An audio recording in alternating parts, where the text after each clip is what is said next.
Hello friends, આજે આપણે બનાવી છે ઇડલી સંભાર, ટોમેટોની ચટણી, કોપરાની ચટણી અને સાથે છે ગુલાબજાંબુ.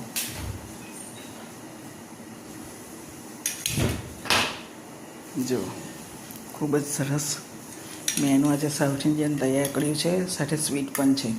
આજે આપણી ઘેર એટલે કે મારે ઘેર ગેસ્ટ આવવાના છે, તો મેં આ મેનુ તૈયાર કર્યું છે. આ કોપરાની ચટણી છે,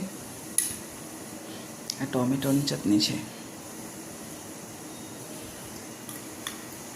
તમે જોઈ શકો છો, ખૂબ જ એવું ટેસ્ટી મેનુ છે. મિત્રો, તમે પણ બનાવો. મિત્રો, તમને નવી નવી રેસીપી જોઈ ગમતી હોય તો મારી સાથે જોડાયેલા રહો અને મારી ચેનલને સબસ્ક્રાઈબ કરો, શેર કરો, લાઈક કરો અને કોમેન્ટ કરો. તમારી કોમેન્ટોથી ખૂબ જ ઉત્સાહમાં વધારો થાય છે. મિત્રોને નવી નવી રેસીપી મૂકવાનું સરળ પડે છે અને કંઈક ખામી કે ખૂબી હોય તો પણ ખબર પડે છે, જેથી તમારી કોમેન્ટ ખૂબ જ મહત્ત્વની છે. તો પ્લીઝ લાઈક કરો, શેર કરો, સબસ્ક્રાઈબ કરો અને કોમેન્ટ કરો. Thank you for watching video.